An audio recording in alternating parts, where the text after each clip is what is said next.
Here's my audience.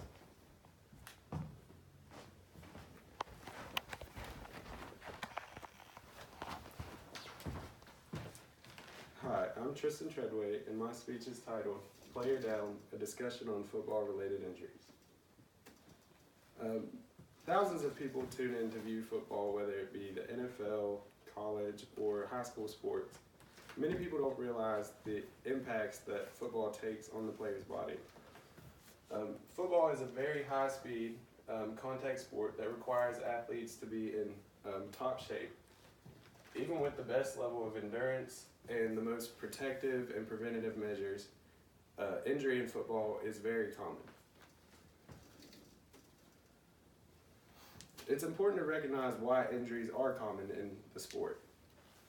Injuries occur during football, in games, and practices because of the combination of both a very high speed and the different directional changes that the players face.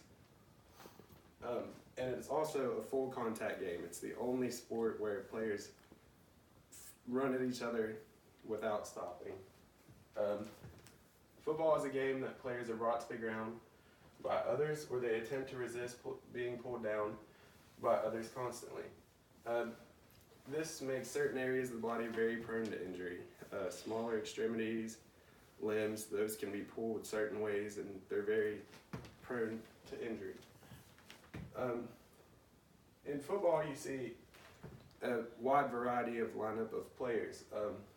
This can range from players like myself, who are near 300 pounds, to running backs who are the size of their own cheerleaders. So there's a big difference in the risks and aspects that you have to take when looking at each player as an individual. When you classify injuries, there's many different areas of the body that can be affected. We'll start with the head, shoulder, and the neck. One of the most common injuries in football is a concussion. Many people find that a concussion is a lot more serious than others take it to be. And with concussion, there's also other types of brain damage. We have injuries to the shoulder, such as a shoulder fracture, a dislocation, or separation. We also have whiplash and strains of the neck that can be faced on impact when players hit. And also torn rotator cuffs. There's multiple muscles in the rotator cuff that can be torn.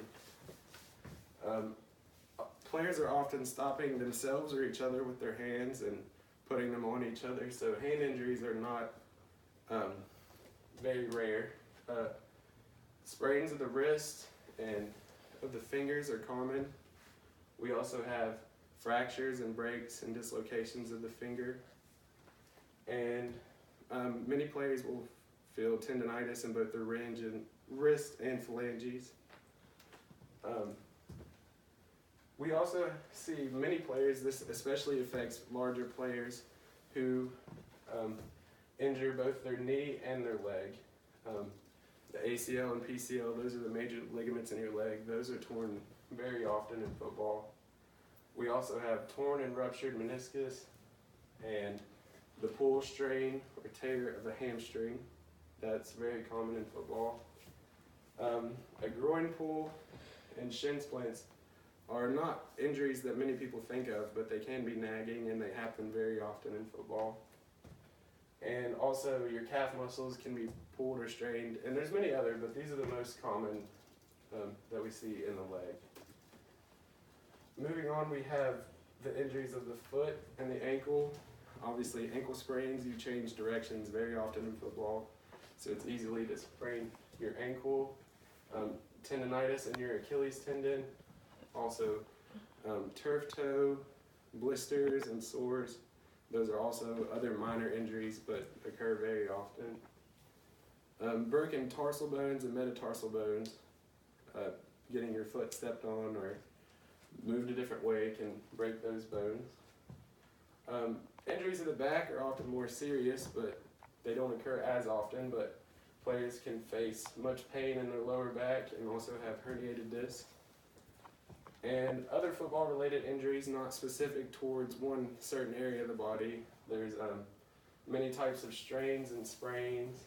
If a player is dehydrated, they may face muscle cramps, and they can also come across overheating and overtraining. When you view injury, there's often patterns that you can follow. It's important to recognize in what activities do injuries most commonly occur. So general play, that's when most injuries happen. They're 23.9% of the time, followed by running plays on offense, come to 18%, while defense is at 15.6%.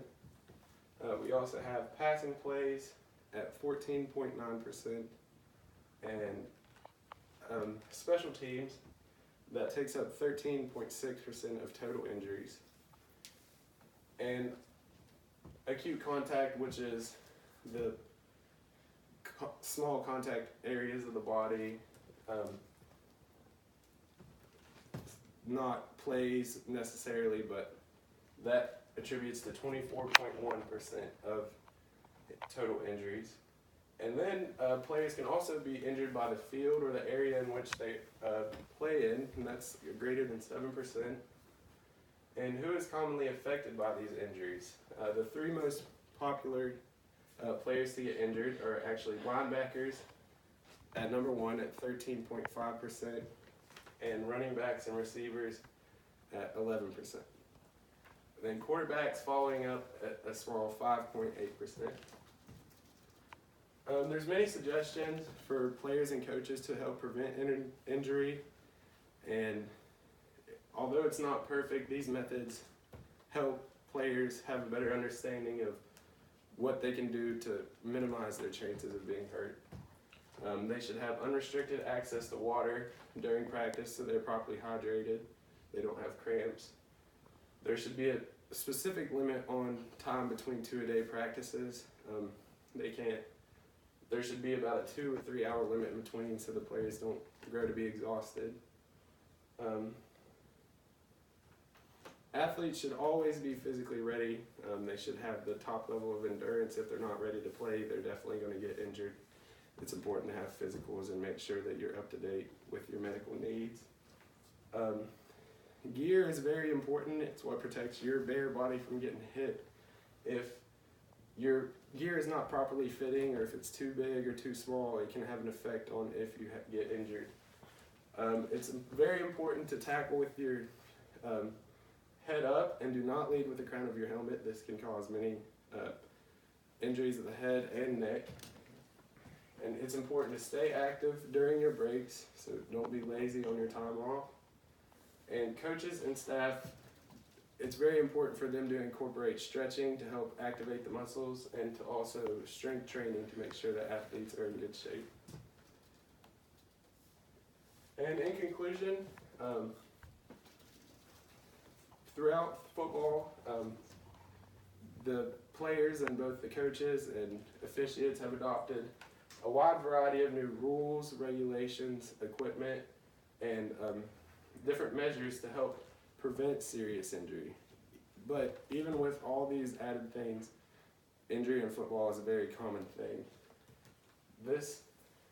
Despite football having all the pads, braces, helmets, it's still a very rough sport. According to reports from the NCAA, from the seasons of 2004 to 2009, 8.1 injuries were seen per 1,000 athlete exposure. That's a very high number. So with these preventative measures, it could be less likely for a player to face a serious injury.